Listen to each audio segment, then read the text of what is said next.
Anda masih menyaksikan Breaking News Kompas TV terkait dengan putusan Mahkamah Konstitusi atas gugatan batas usia maksimum bagi calon presiden dan calon wakil presiden. Kami telah terhubung dengan pakar hukum tata negara Universitas Gadjah Mada, Yogyakarta, Zainur Rohman. Selamat siang, Mas Zainur. Selamat siang, iya saya dari Pukat, Mas Juno. Baik, terkait dengan hasil putusan dari Mahkamah Konstitusi bahwa saat ini hakim telah menolak semua perkara gugatan dan salah satunya ada juga perkara 102 terkait dengan batas usia 70 tahun dan juga terkait dengan adanya permohonan pelaku pelanggaran HAM berat maupun penculikan aktivis ini menjadi salah satu bagian dari poin gugatan. Seperti apa Mas Zainur melihat hasil putusan terutama terkait dengan putusan 102? Iya, memang dari awal para penggiat demokrasi juga para aktivis di organisasi sosial kemasyarakatan melihat bahwa Mahkamah Konstitusi ini seperti apa ya, flu berat begitu ya, atau bahkan mungkin ada problem serius tentang konsistensi begitu, Mas Juno. Jadi dari satu putusan dengan putusan yang lain itu semacam tidak ada koherensi, padahal basis argumentasinya seharusnya sama, termasuk misalnya soal usia. Usia itu kan masuk dalam kategori open legal policy atau satu kebijakan hukum yang diserahkan kepada pembentuk undang-undang.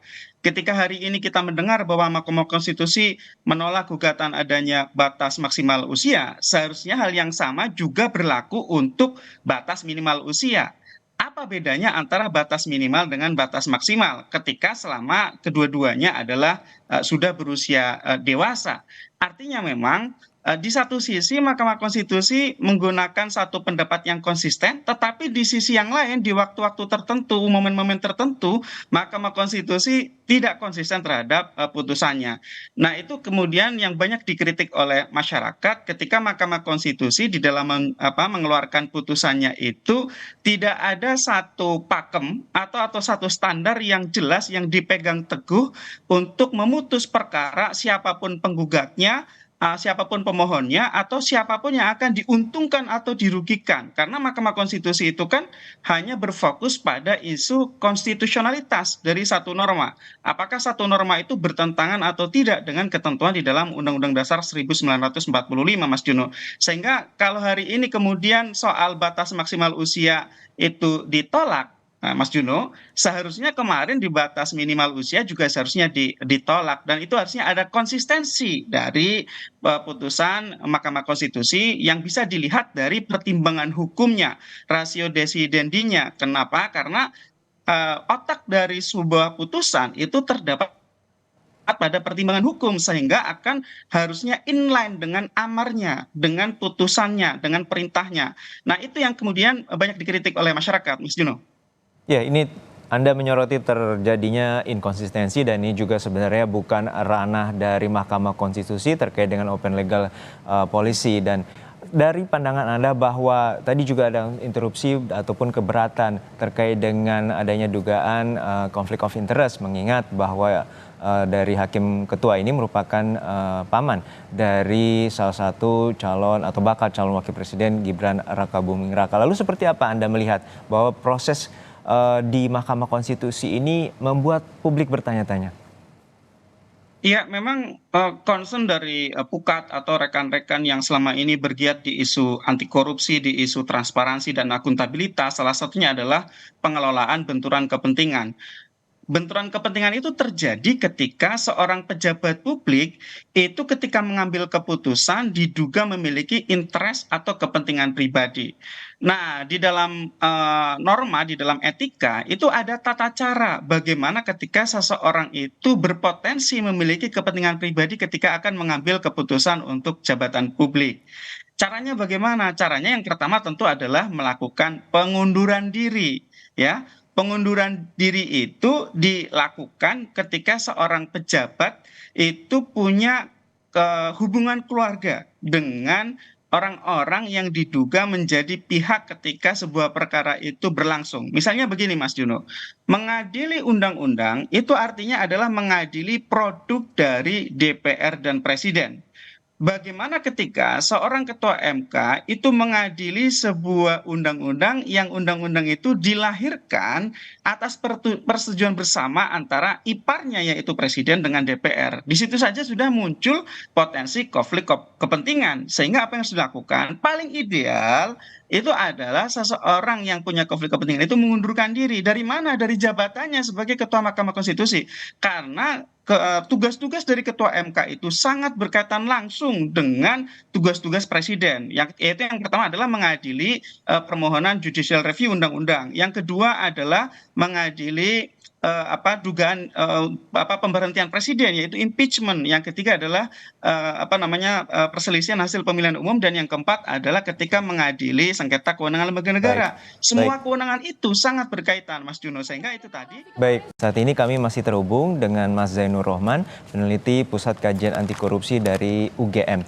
Mas Zainur, tadi Anda menyatakan bahwa ada inkonsistensi terkait dengan putusan MK sebelumnya, bahwa perkara 90 Mahkamah Konstitusi mengabulkan sebagian terkait dengan persyaratan bahwa calon wakil presiden atau calon presiden dapat berusia 40 tahun dengan pengecualian pernah menjabat ataupun sedang menjabat sebagai kepala daerah. Dan saat ini 5 perkara terkait dengan batas usia maksimum, Mahkamah Konstitusi tidak mengabulkan atau menolak permohonan dari seluruh para pemohon. Seperti apa Anda melihat, dan apakah nanti Majelis Kehormatan dibentuk, dan seperti apa catatan Anda terkait dengan Majelis Kehormatan dari Mahkamah Konstitusi? Ya, yang pertama tadi saya sampaikan ya bahwa sangat penting bagi MK untuk punya konsistensi di dalam memberi putusan terhadap permohonan yang diajukan kepada mereka.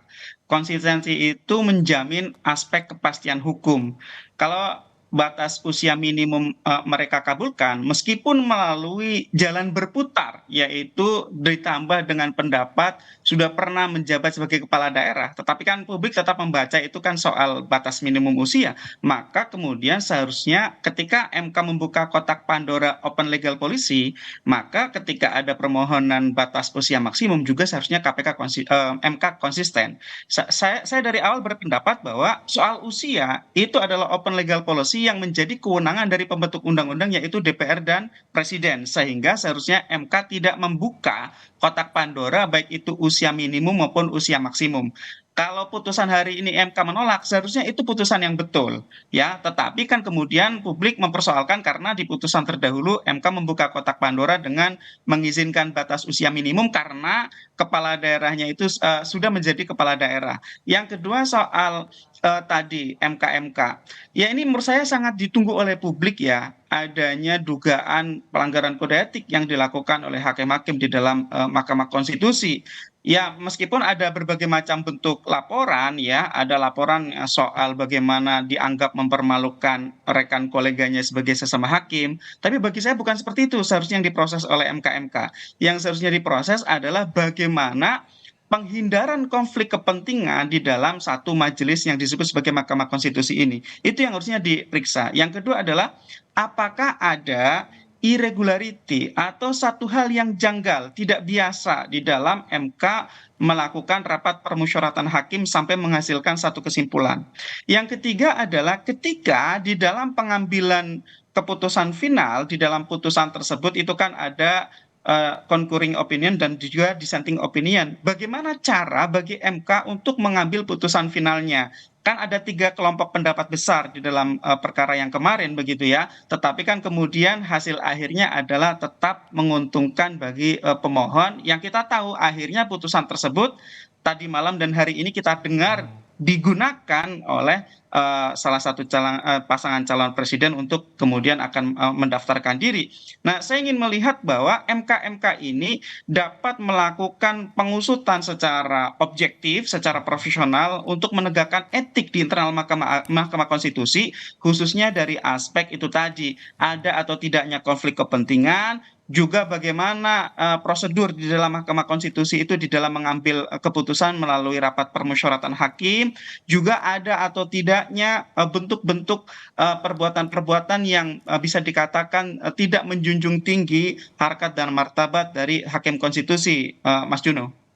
Baik, kita nantikan bahwa saat ini sudah ada 4 laporan dugaan pelanggaran etik terkait dengan putusan uji materi Undang-Undang Pemilu di Mahkamah Konstitusi, dan bagaimana kita lihat prosesnya nanti terkait dengan judicial ethics bagi Hakim MK. Terima kasih sekali lagi Mas Zainur Rohman, peneliti Pukat Terima kasih, UGM, Mas. telah bergabung bersama kami di Breaking News Kompas TV.